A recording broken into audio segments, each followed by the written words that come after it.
sexy, spooky bones. Yeah.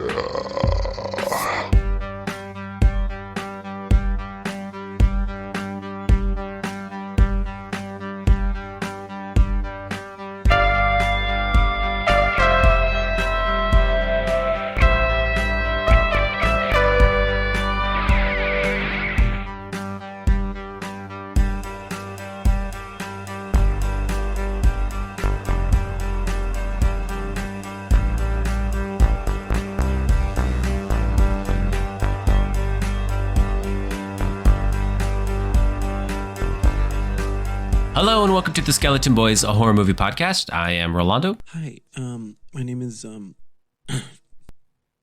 John. Little quiet today. You feeling okay? I'm an intellectual. Which is why I watch Chucky. Right. And I have all the connected theories. They all just swim in my head. All the time. And welcome to the show. This week we're reviewing Abigail. As always, John will give us the plot in 5 words. We'll give our first thoughts, and then we go to the spoiler analysis. But first, we go back to TV Corner, reviewing Chucky, Season 2, Episode 8, Chucky Actually. Shouldn't there be a comma? Chucky, comma, actually? Oh, I think that's just the different version of Chucky where his last name is Actually. Chucky Actually. Because he's Chucky Prime. Chucky Prime. Oh, that makes sense, too. That's fun. No, whatever. I mean, I knew that because I am an intellectual. So about RDJ being cast as Doctor Doom, what do you feel? I think it's going to be doing a lot of fan service to the comics when that didn't happen. Yeah. But it briefly did. No, I don't know. Gang's all back together. They're all back together. It's gonna be so good that I'll watch it when it comes out to streaming. Disney Plus. Add the cheapest tier of Disney Plus. I'll watch it. Not interested. I'll be quite honest. Like, the new Captain America, Red Hulk. I'm like, another character I don't care about. So you're General Thunderbolt Ross. Yeah. So you're accusing Marvel of conflating and building up something and then under-delivering? Is that what you're accusing? Yeah. Oh. Yeah. Wow. And I'll argue, even though I'll be honest, I'm not raring to see it, but I know Deadpool Wolverine's probably just going to be way more fun than any fucking Marvel movie that comes out after that for a while. Everybody loves the Fox Marvel years. There's not a bad movie in any of those. Not one. Not a single one.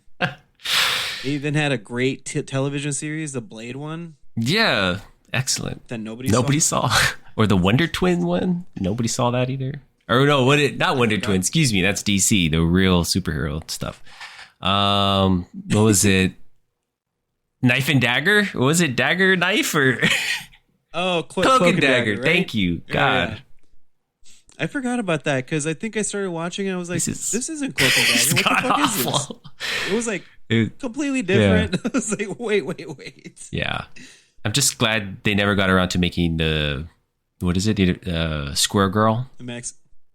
Squirrel Girl. Yeah, never got around to it. Yeah. And I don't think Anna Kendrick was ever a good choice for that. I know she was like, I want to play this. Yeah, but they supposedly they had cast the girl in those telephone commercials. The Russian girl? Oh, that'd be cool. No, she'd be fucking perfect. She was cast. She was casted, but they never did. They never... Either they shot the pilot and it didn't go to series, or they just never got the show off the ground. Oh, gotcha. Yeah. Yeah, what's her name? Shit. I know her initials are MV. Oh, I don't know. Yeah, she was in... Wolf... what was it? Oh, yeah, The Wolf Within? Yes, I know we're fucking up. We did like a series of like potentially werewolf style ones, and that was the only one that was a werewolf one. Oh, yeah. With Sam Richardson was like the main cop. Yeah, I think it's called The Wolf Within, right?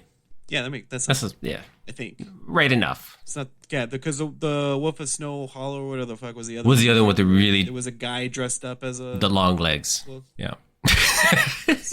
yeah. Spoiler. Spoiler for the Wolf. That's Snow Hollow. That's a review of Chucky, actually. No, we should probably finish talk about Chucky. Tune in next time. Yeah, did you see this coming? Did you see that there was like there was enough time. There was 5 minutes of time in between Dr. Mixter running away with the doll. Oh, yeah.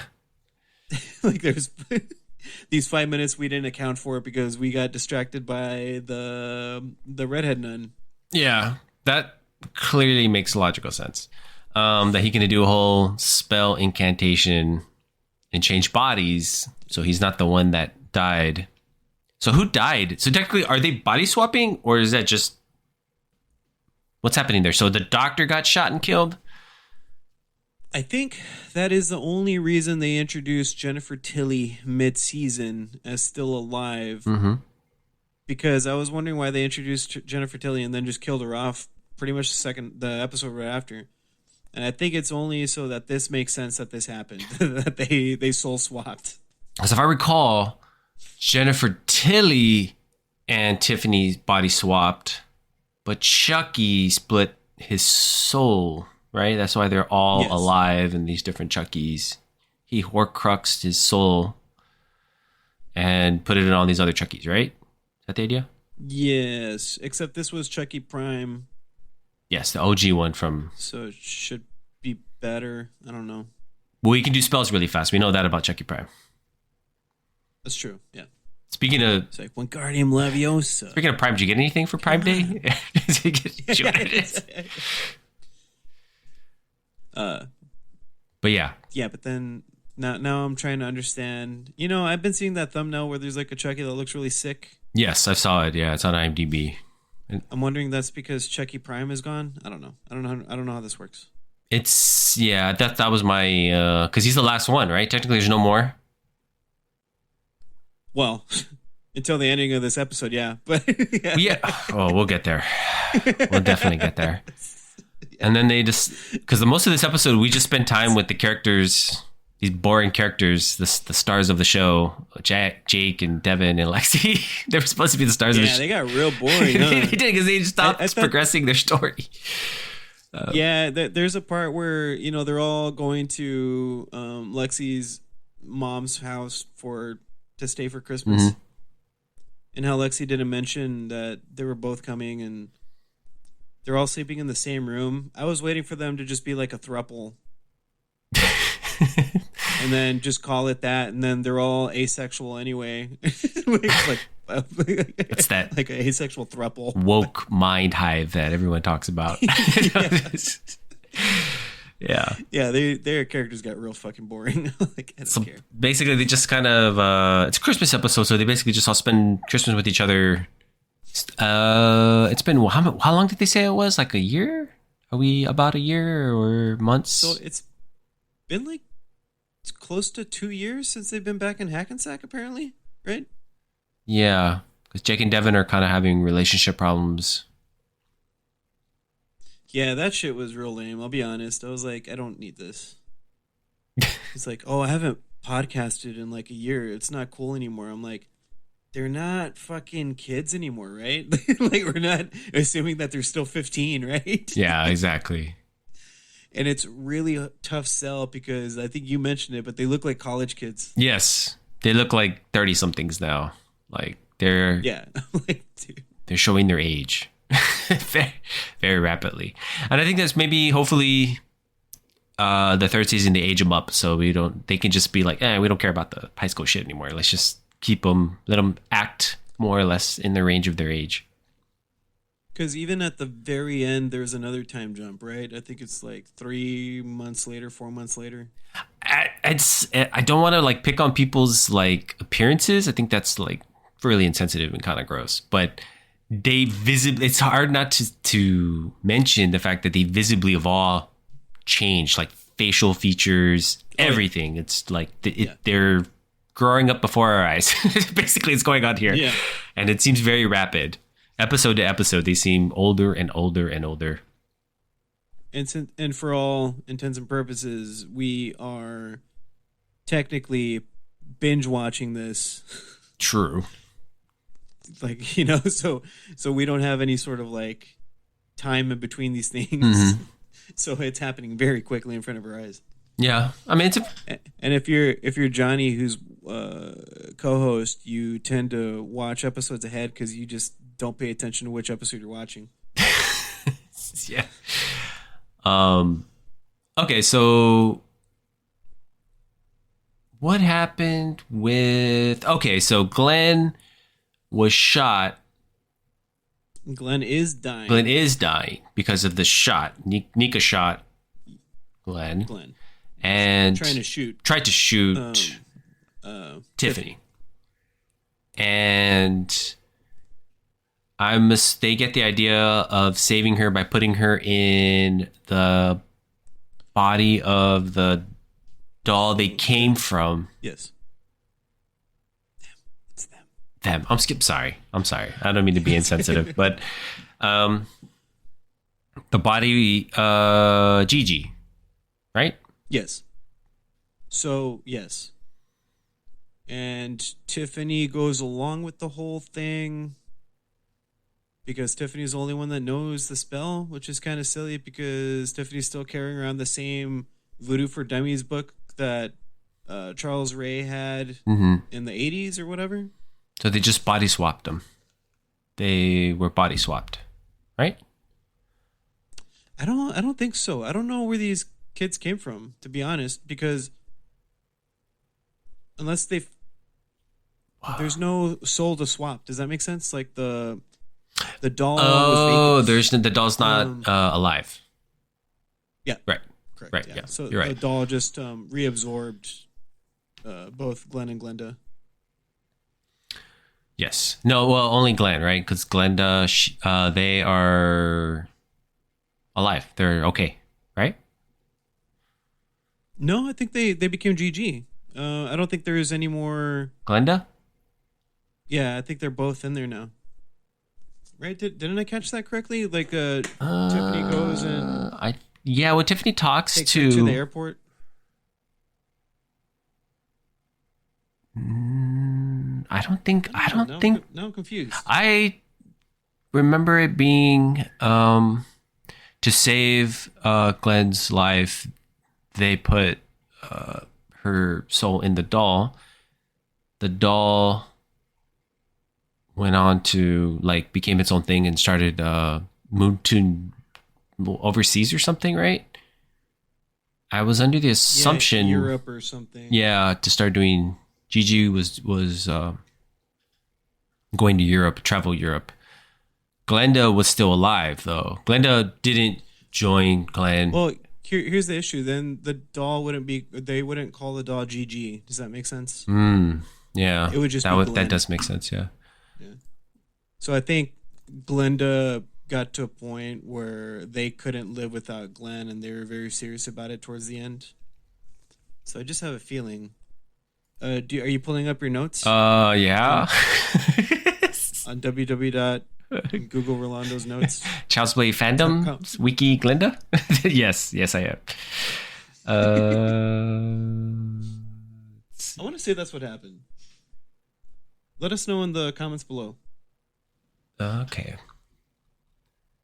Because I feel like Glenda, didn't she talk to Tiffany at Not after. So the last we see of Glenda, they impulsively grabbed the oh my god, what the fuck are they called?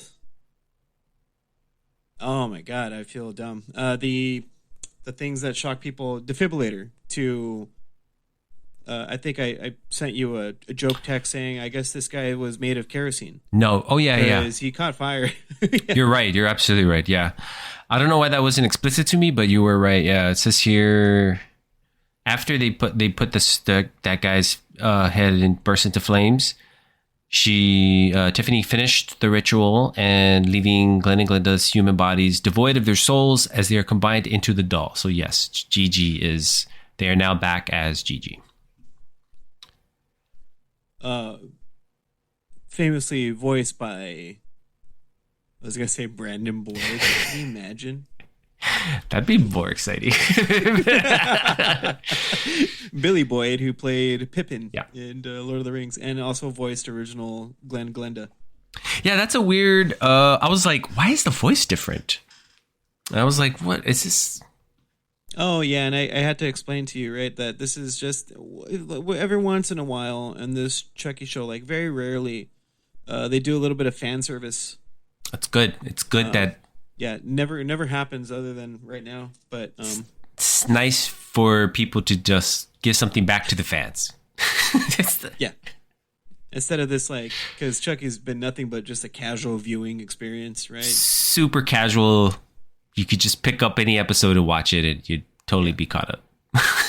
Like if you had no idea what Child's Play was at all, you'd be like, oh yeah, it's about a killer doll. I don't know. Yeah, pretty much. It's the devil. I don't know. But that was nice. It was a nice send off for Gigi, right? So Dr. Mixter was grooming and in love with Charles Lee Ray. Yeah, I mean, it doesn't seem. I didn't get the relationship. It's like. That's what it felt like. It felt like she was grooming him. See, it would have made more sense. Well, first, I don't think they were explicit enough, and I think it would have made more sense if, like, Dr. Mixter. Am I saying that right? Mixter. Yeah. Maybe was like fascinated by him and like was writing a book about him or fucking something, studying him. But but the way the show portrays it, it's more of the grooming kind of like she becomes the surrogate mother for him and is just sort of pampers him and, you know, wants him to kind of explore this like psychotic behavior. Which the whole is only briefly explained when they do the whole gag of you think his life was flashing right before his eyes and it's actually Dr. Mixter's life flashing before her eyes. Right. Mm-hmm. Which I kind of gathered right away, right? There's like, what else could it be? Like, I think we called it last episode about like that he swapped bodies, considering the way it ended with Dr. Mr. laughing like Chucky. So clearly there was a body swap.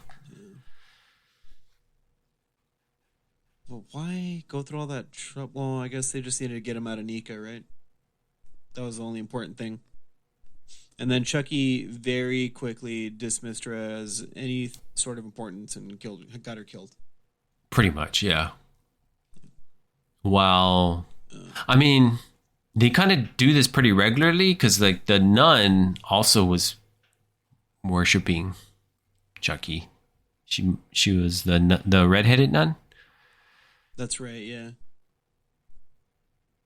I don't know, but we also get it, like we've mentioned before, we get introduced to so many characters that just kind of die, like almost 2 episodes later. Mm-hmm. Yeah. What else could we mention? We can mention the mother's now dead, so all 3 of our main leads are orphans. Which is pointed out. She finally died. And Caroline, the younger sister, is now with Chucky. We can assume the way the episode ended was that Tiffany is dead. Chucky killed her. Which I don't think actually happened. I suspect the same. I suspect you also accidentally went ahead. I just don't think they were going to write off Jennifer Tilly. Like, I don't... There's certain characters Don Mancini would not write off of the show. And I think Jennifer Tilly is one of them.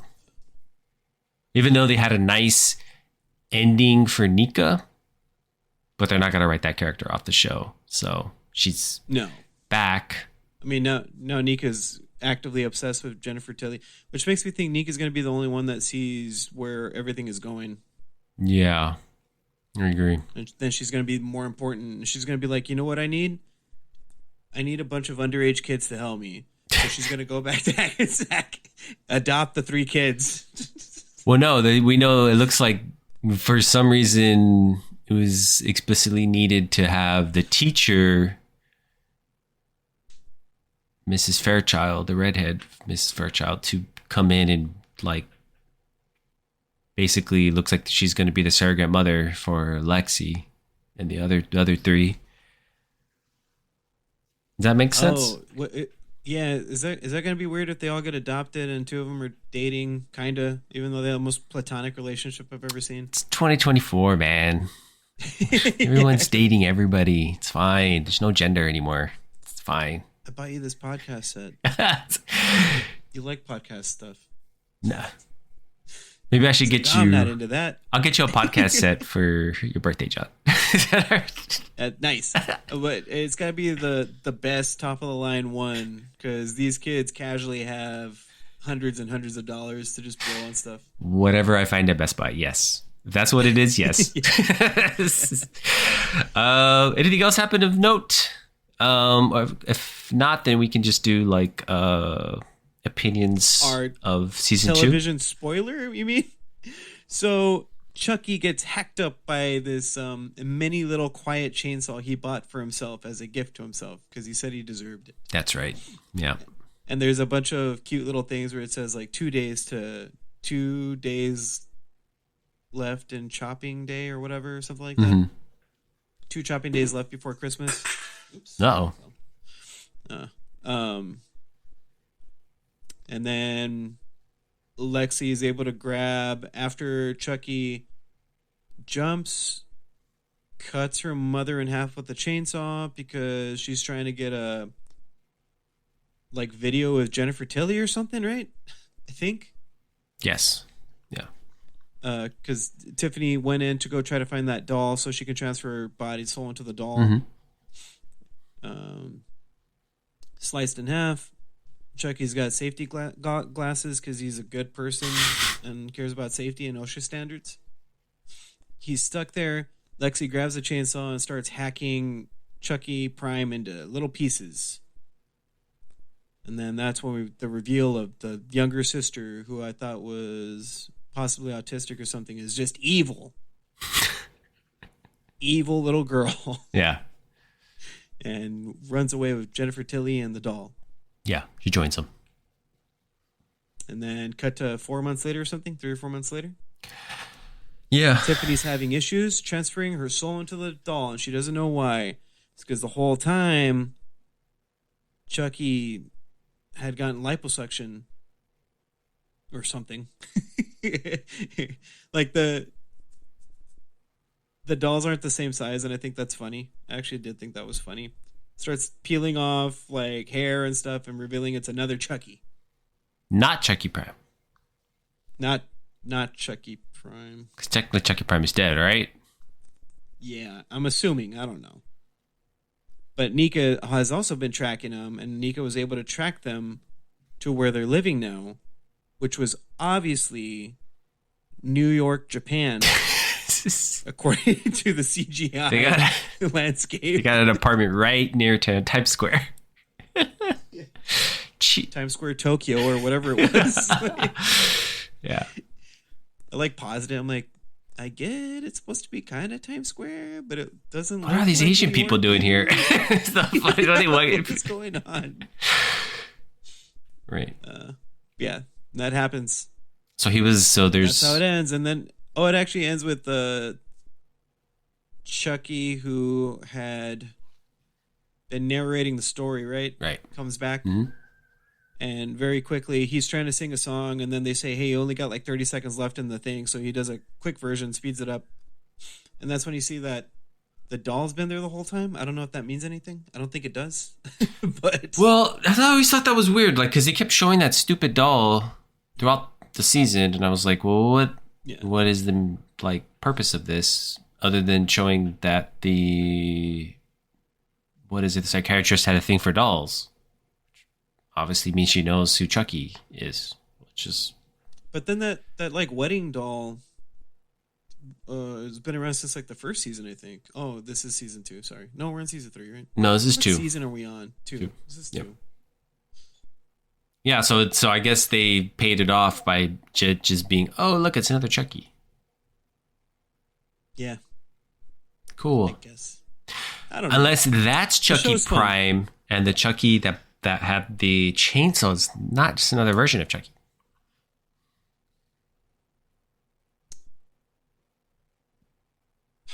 Possible. I'm having a hard time with this because I want to say I believe that because that's why they had that when he's doing the couch interview stuff. Yeah.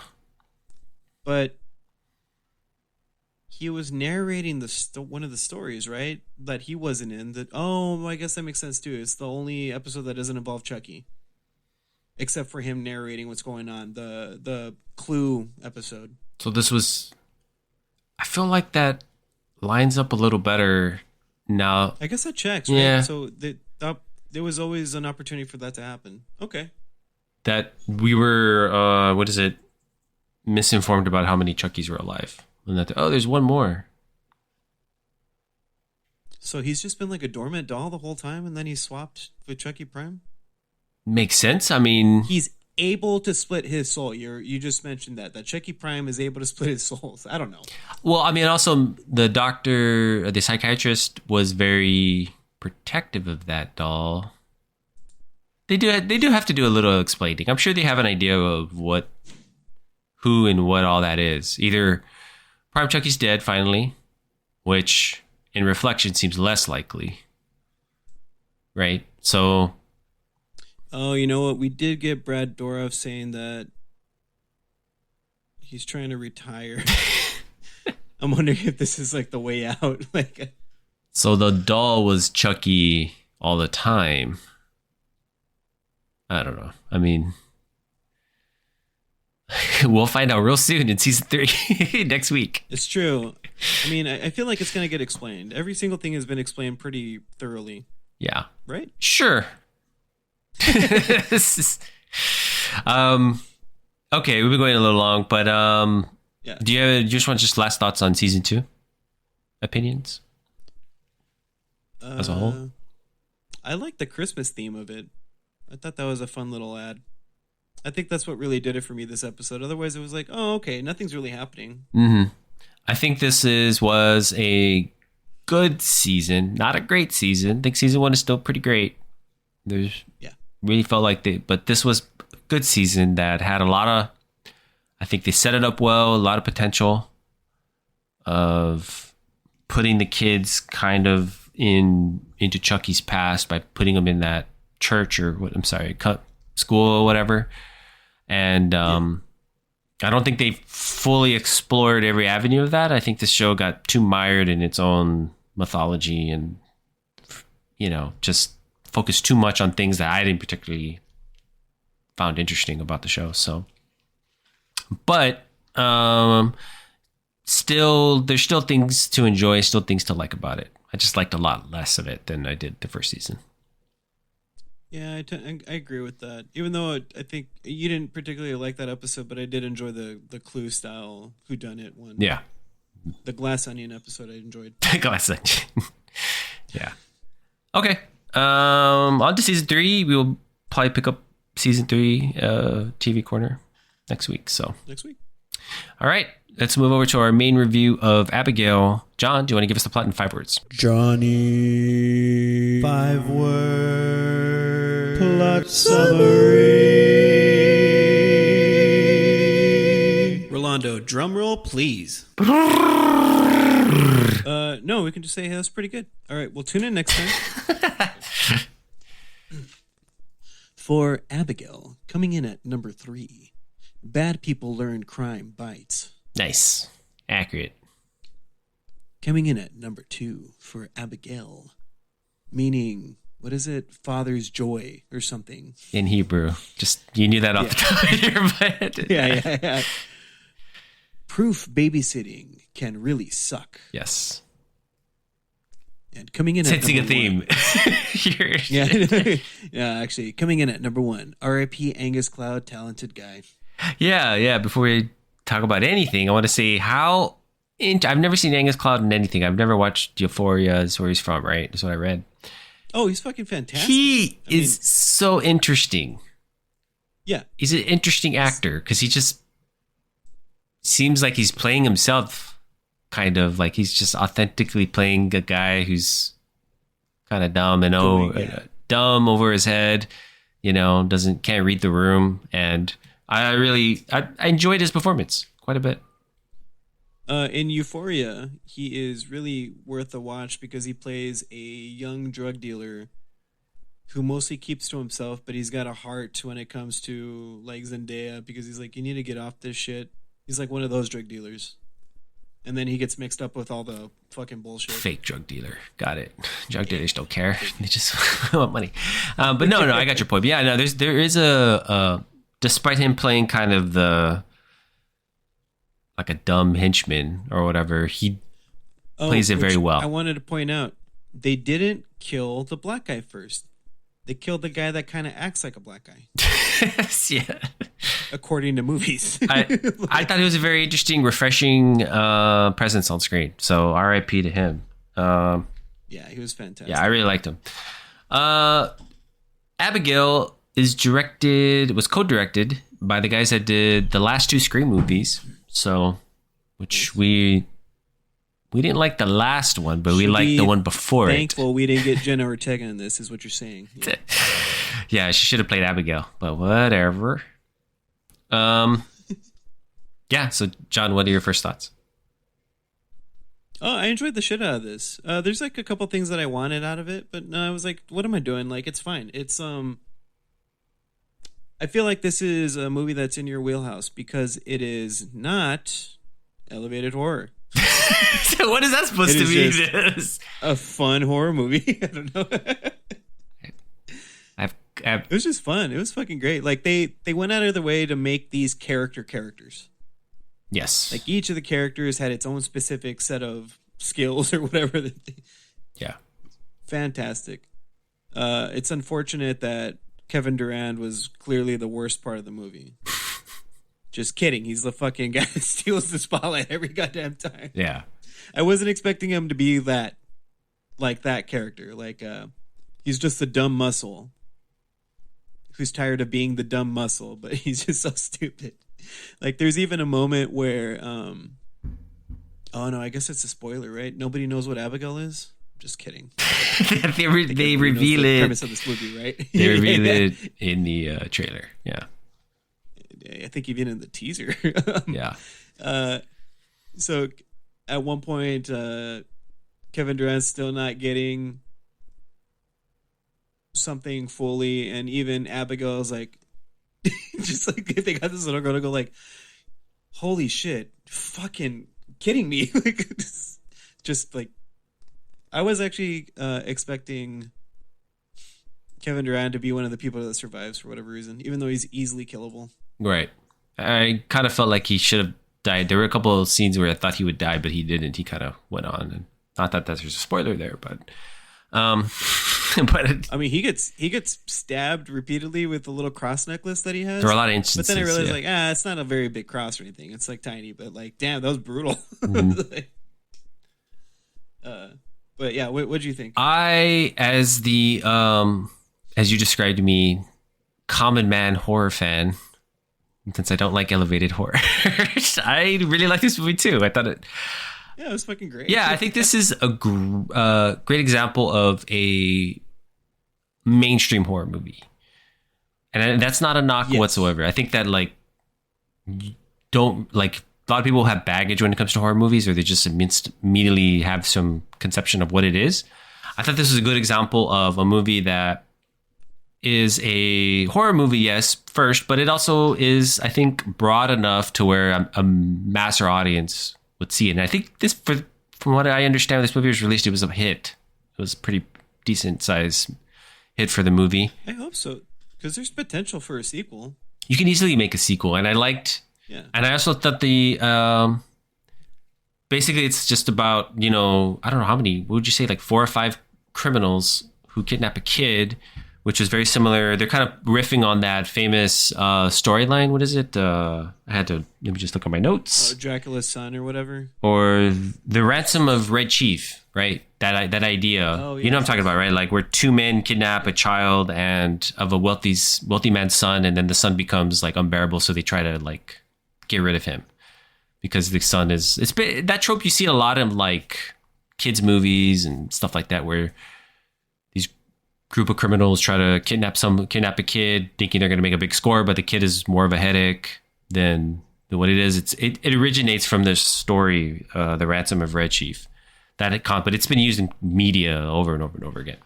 And it's sort of that was kind of a riff on that story, Abigail.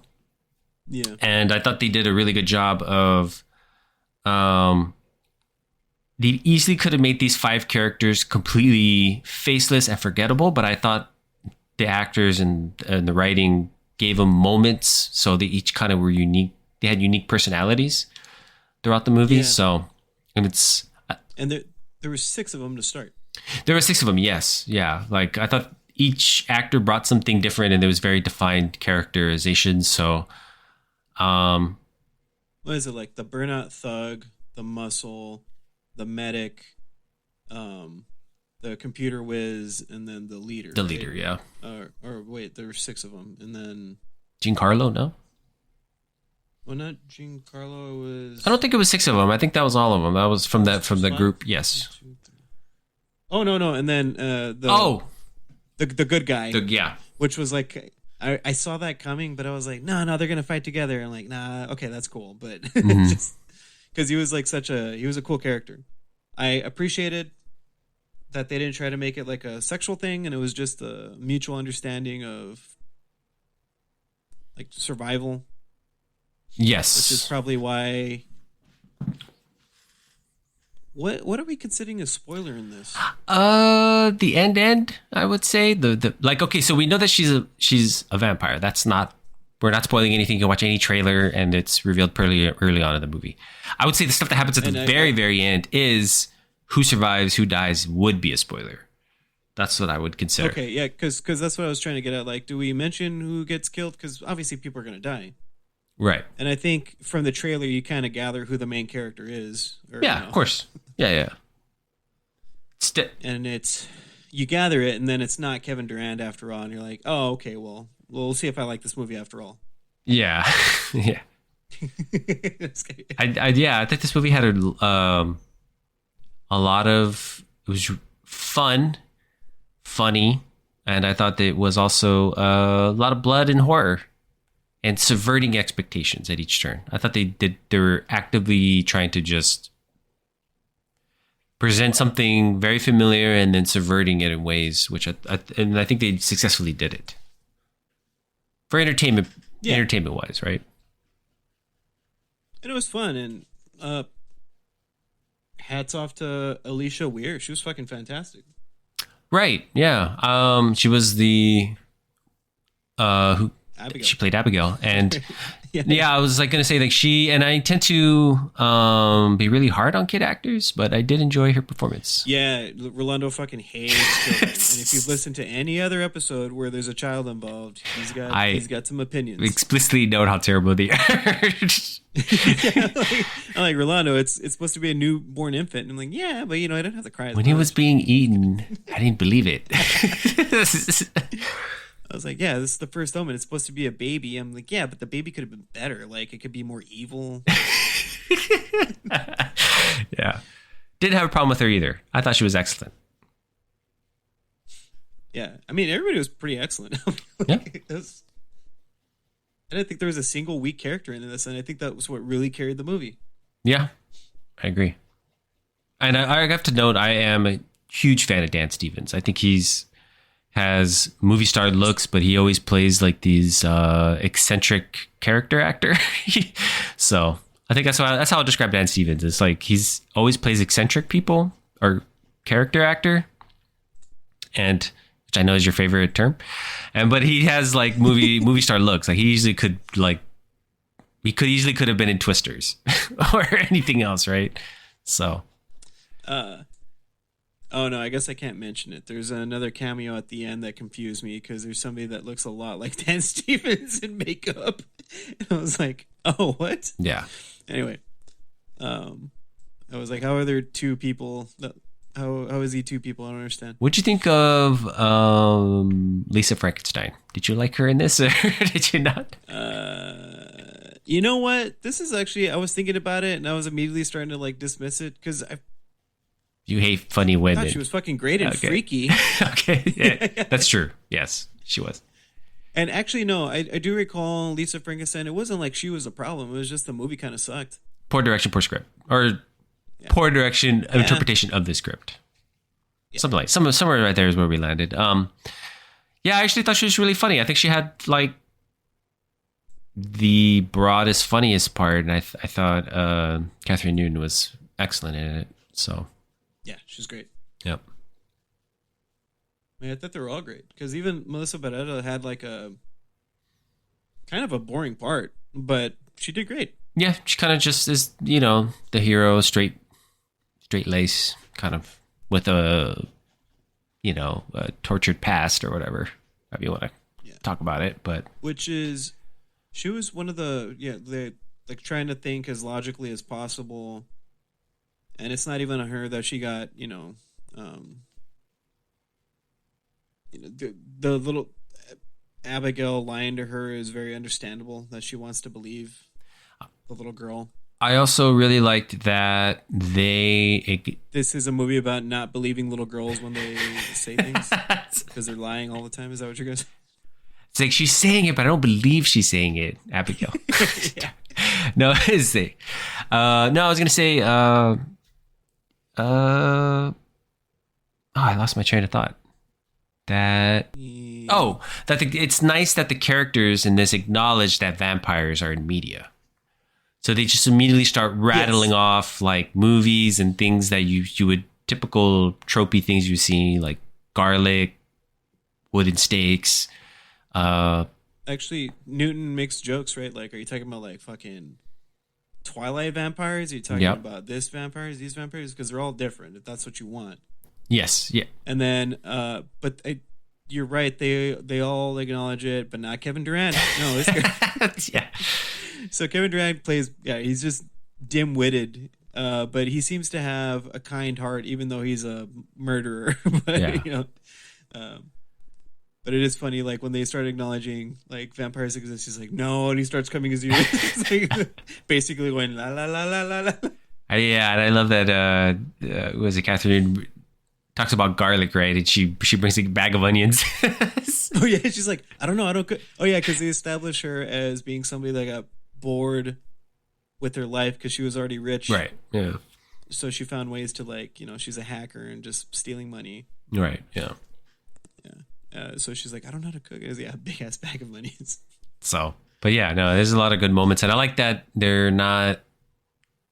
immediately set up all the things that that you would see in a vampire movie, and which I thought was super fun. And then they try to subvert it and be like, some of it is true, some of it's not true. So it's kind of just they're playing off that idea, which I thought was really cool. Oh, I had a question though. What happened to William? What was his name? William Catlett Rickles. What happened to Rickles? Oh yeah, he's Don Rickles. That's right.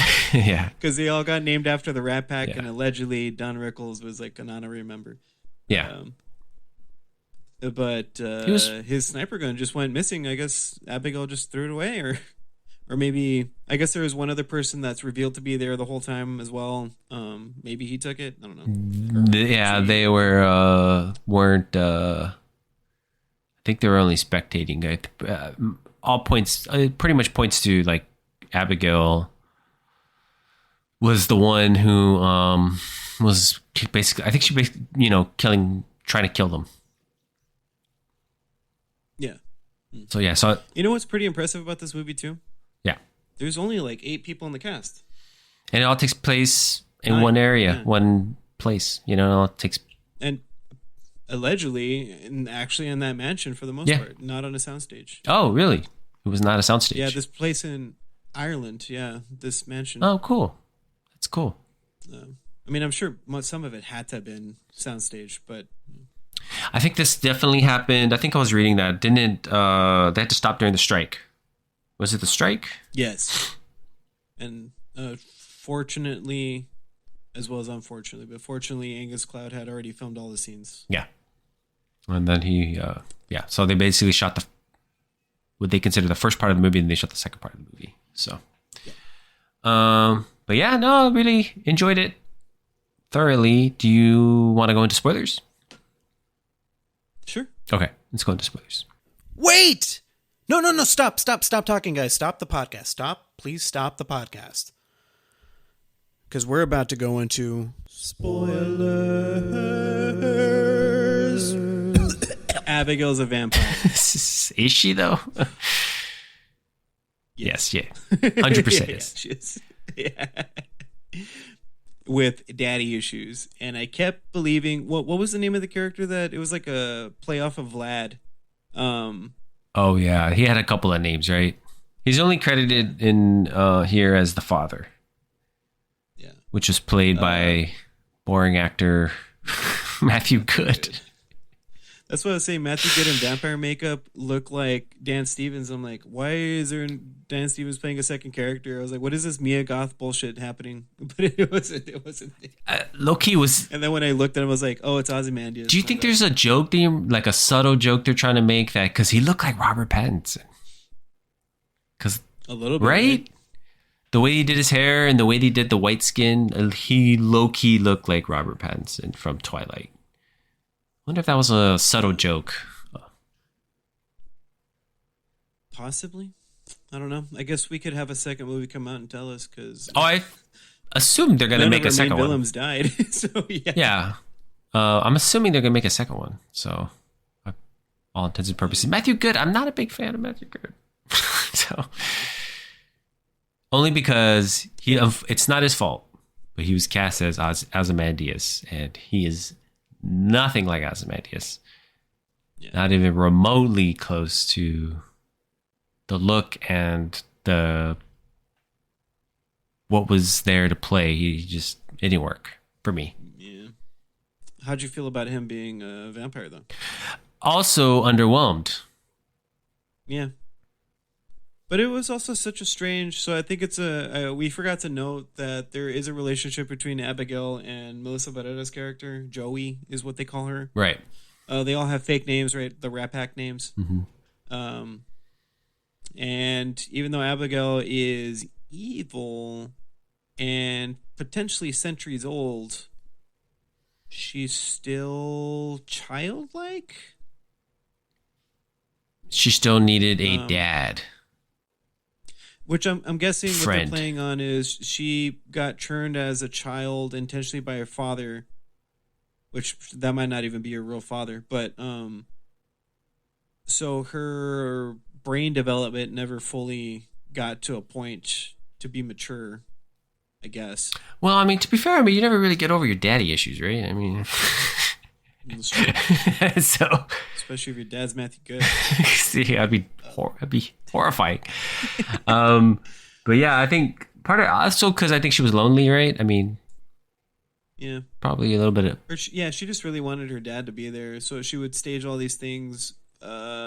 Each of these characters at some point had wronged her father in some capacity. So she brought them there intentionally, and she's been doing that to other people that have wronged her father in the past, using Giancarlo Esposito, who has a grand total of like 6 minutes in this movie. yeah. To, I don't know, appease her father, but her father doesn't give a shit about her, really. Pretty much, yeah. These are just elaborate traps she's basically setting up. So she kind of orchestrated all of this so she could be trapped in the house with them so she could kill him, basically, to try to appease her dad. Even though, like, at the end, she's got this sort of sincerity and honesty about her, because they let Melissa Barrera is allowed to live, is what happens. Right. She does not survive, technically. She's allowed to live. Mm-hmm. So I was wondering, because the whole movie is Abigail is really just playing with them, toying with them for fun. Mm-hmm. Like, they have this thing where they knock her out with this drug that actually does work on her, and then they put her in a cage, and just to quickly reveal that she could have popped out of that thing whenever she wanted. Right. Yeah. Oh, it's also, so Angus Cloud is the first person to go, and he's the only person that gets his head ripped off. Yeah. Which is a cool reveal, because Catherine Newton's in there and like yells at him because he had scared her before. And he's really trying to flirt with her, like hit on her through most of the movie. He does a bunch of really fun shit. There's a lot of really cute moments of just Angus Cloud like he's wasted walking through the house and he gets bored and Kevin Durant is passed out on the chair. And it's just funny. Angus Cloud decides that the biggest, by far largest dude in the room he's going to draw a dick on with his little fanny pack that he has markers. Yeah. It's fantastic. Oh man. It made me like happy and sad. Mm-hmm. Yeah. Also, I guess Dan Stevens ends up being like the main bad guy here. He's kind of the last bad. Yeah, there's like a weird twist where he ends up being that. I thought he was just gonna end up helping, like Right. So did I. Yeah. To escape at least. because they make it. Yeah, they really make it seem like he does like doing bad things, but he is a detective or whatever. But no, He did have that life. He just broke bad, right? Like he's kind of just a bad dude. Yeah, Enjoyed it too much. and I guess they couldn't have two of them because the Rickles character was kind of like a dude that was forced to break bad potentially. They didn't want to reveal too much of his backstory, Right. which I thought was going to become more important later. But no, he just gets killed. Yeah. Kind of gets killed right away. Him and Joey make a pact like, let's try to get the fuck out of here, and like, no, he dies. Yeah. But yeah, no, this was a lot of fun. Well, I don't think we mentioned, but Kevin Durant is like stealing the show in this movie. I'm just gonna keep bringing it up. Yeah, I mean he's he basically plays like a kind of like a nice guy, but he looks menacing and terrifying, but he's a pushover of a person. Pretty much, yeah. Like, unless he's what is he kind of like? Like Oh, you know what I could see if he was a DC character, I could definitely see. Yeah, I could see him playing Solomon Grundy. yeah, he could do it. Why not? It's a good catch. I was thinking The Blob in Marvel, maybe. the Blob in Marvel, yeah. Juggernaut? No. He played one of those, Yeah. right? He played the He Blob. played the Blob. That's what it was. Vinny Jones. Vinny Vinny Jones played Jones played the Juggernaut. Terrible version of that character. really bad one. Yeah. Totally forgettable.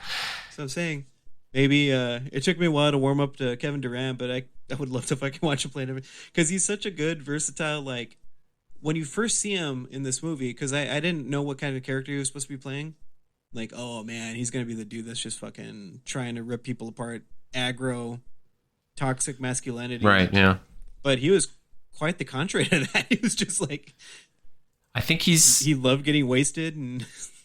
he's one of those guys that's definitely having a moment now, right? Because he was just in Planet of the Apes. Planet of the Apes, this movie, and he's essentially getting bigger parts because he does have the look of a henchman number 2, Russian henchman number 2 face, right? So, but he's kind of, having a moment where he's getting bigger roles and stuff, and I think that he's a really interesting actor.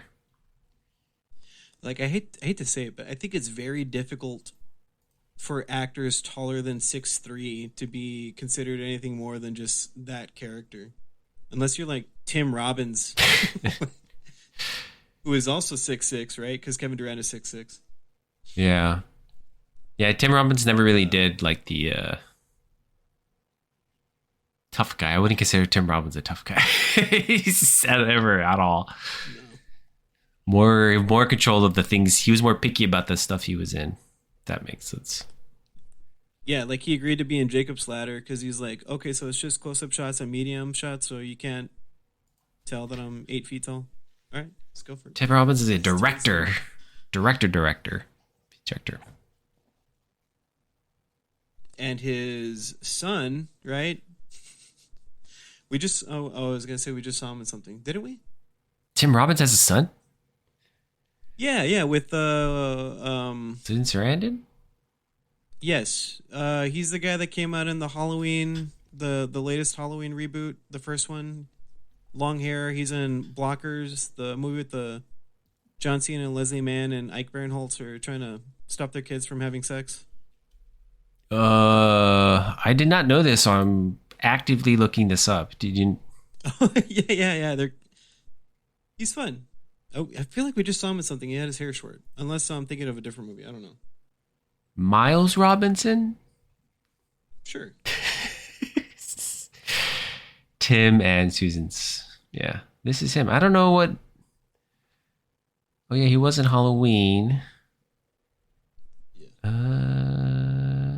We saw Old Dads together. No, I'm just kidding. I have no idea. That was it. Oh, he was in the. I know what you remember him from. The Quarry.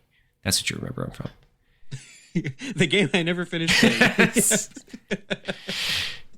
I'm assuming you're talking about that one, right? That's the one. The game we said we were gonna. Why don't we play a video game and talk about it in the? Hey, by the way, I do have the access to the game now. I got Game Pass on Xbox. Oh, okay. So technically, I could play it. So, if you want us to review this, I mean, it is a long fucking game, Is it? but it's basically like watching a movie. You're just deciding what the character does in the movie. Just be a dick to everybody and not save anybody. That's the way I'd pick That's it. Yeah. The way I'd... Lock everybody up in this mansion that's got magnetic sort of devices that appear out of nowhere that happen to be 2 inches thick. And they did not notice in the outside of the house, the mansion, because they went at night. I think is what happened. Oh, there was one thing I had about the movie, even though it was fucking cool to see Newton when she does turn into a vampire. It is Abigail controlling her, kind of like from afar, Right. like being her, almost like splitting her soul into like different dolls. Makes sense. And she kills Kevin Durant, which I thought he was going to come back. I was really excited to see a hulking vampire Kevin Durant. A la From Dusk Till Dawn, right? When, what's his name? Becomes a vampire. I thought that was cool. Action Jackson. What's his name? Which might not even be familiar to some listeners that I think about it. Anyway, but like, I thought Kevin Durant was going to pop out like that or something. Oh, yeah. I also had a happy thought of maybe Kevin Durant came out as the vampire that saves the day and then just let himself die. Yeah. Because I'm a sucker for Josh Hartnett and 30 Days and Nights doing that. Yeah. And then on top of all that, there is some dialogue at the end that's a little clunky. Mostly Because said by when Dan Stevens Matthew turns Good. when Dan Stevens turns into a vampire, they find Giancarlo Esposito has been like the guy in the control room, Yeah. orchestrating the whole thing for Abigail. He doesn't want to be like a puppet anymore, so he convinces Dan Stevens to turn so they can kill Abigail and Abigail's father. He turns on him immediately, and then it's just Dan Stevens being a bad guy. Yeah. I don't know. I thought he's fighting Joey, and he's like, "No, I want to play with you a little bit longer." And Joey has some sort of dialogue like, "Okay, you want to play?" or whatever. I was like, "Okay, so what is Joey? What is she actually? Is there some reveal? Because we're not getting like a proper backstory for her."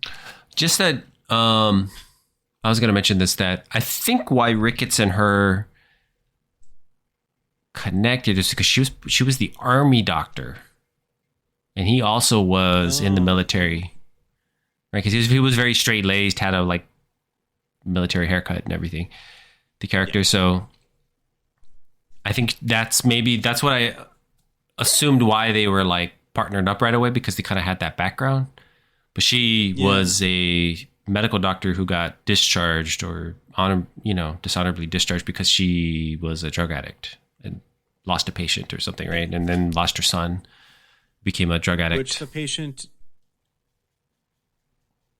No, I guess she went into crime, right? And she was supposed to be the doctor, and she had one of her dad's people die. Yeah. So that's why... Yes.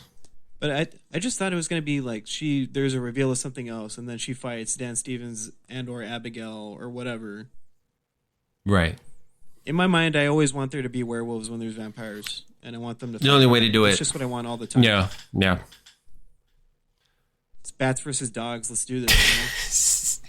put Reese Darby in there so he could be a werewolf. Like in What We Do in the Shadows. Yeah. That What We Do in the Shadows has definitely ruined a lot of vampire stuff for me. So just actively make fun of all of it. I do want to note, I did fall down a little bit of a hole of Miles Robbins did a movie with Patrick Swayze's kid, a couple of Nepo babies, did a movie together called Daniel Isn't Real. Oh yeah, I saw that. Oh, you saw that before? He's having like a conflicted personality thing. Yes, that's what I'm gathering. I think I saw that. I did. I feel like I saw most of it, at least. And that's our review. let's probably end the show Matthew again. Good comes out at the end. It's like Abigail allows Joey to live or go away because Joey did save Abigail's life, right? Or lack thereof. I don't know how you say it for vampires. And she's gonna leave, and right when she opens the door, you see Matthew Good pops out of nowhere and is threatening to eat Joey, and Abigail's like, "No, she saved my life," and he's like, "No, get out of the way," and she says, "She was there and you weren't," and I was like, "Okay, yeah."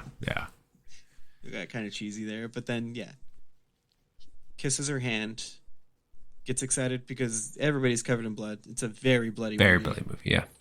When vampires die in this, they fucking explode into smithereens and just blood and guts.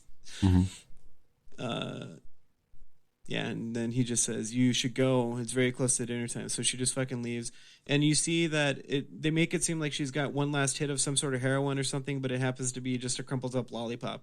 She puts it in her mouth. She drives away. Right. And that's when I thought there was going to be a Big Trouble in Little China moment. And instead of the monster, it's Kevin Durant in the back. Oh, yeah. Fighting, but no. I was expecting more. Yeah, I was expecting maybe somebody in the back of the van, too. Something happened. Yeah. Then her just cathartically just eat the lollipop and drives away. And then that's where the movie ends. Yeah. Thought there would be a little bit more than that. But I guess that's fits with the character. You're in a big cargo van, right? I even to this day check the back seat. Yeah. I don't understand how characters go through this insanely traumatic experience. But Right. she did have a funny throwaway line at the end going like, "What the fuck?" She's walking out of That's the right, thing. yeah. But yeah, for the most part, fucking fantastic movie. I think we've overstayed our welcome here. Well, the Chucky thing went a little long, but that's fine. So we were allowed in as vampires are. so you're totally. So let me see. Good idea, bad idea. Let me float this idea to you. Matthew Good as Galactus. Does that work? Does that do anything for you? No. Good. It did nothing for me too. Let's hit the show. What's a character that barely talks? Let's do the Living Tribunal. I'll give him that. Alrighty. All right, guys, gals. Oh wait, we should probably rate the movie before we end the show, We should probably rate it. Yeah. right? John, how many sexy spooky bones do you want to give it? How many sexy spooky bones will you give it? Sexy bones. Ooh, ha. Ooh, sexy bones. Rolando and Johnny. Show us your sexy spooky bones. No, wait, don't do that. Just rate the movie. This might surprise everybody, but I had so much fun with this movie because it's been a minute since we just had a fucking generic horror movie again. I'm gonna give it 9. I'm gonna give it 9 Whoa. sexy sucking bones. That's so sexy. Yeah, that's more sexy than I had a lot of fun with it. I think, but by generic you mean like fun, just fun entertainment, nothing really too like challenging. I could rewatch this. Yeah, Like easily. It's very rewatchable. Yeah. It's very easy. Same way. I think I got to give movies like that a good rate. Like it's like That's true.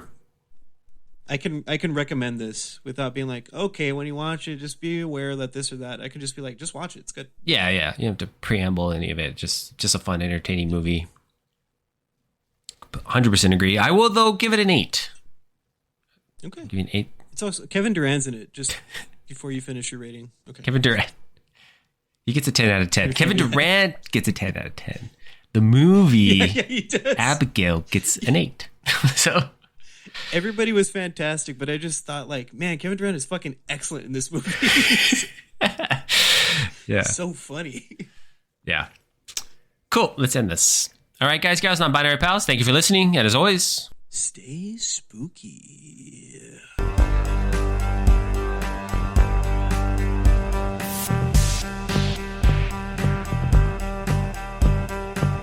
Mm-hmm.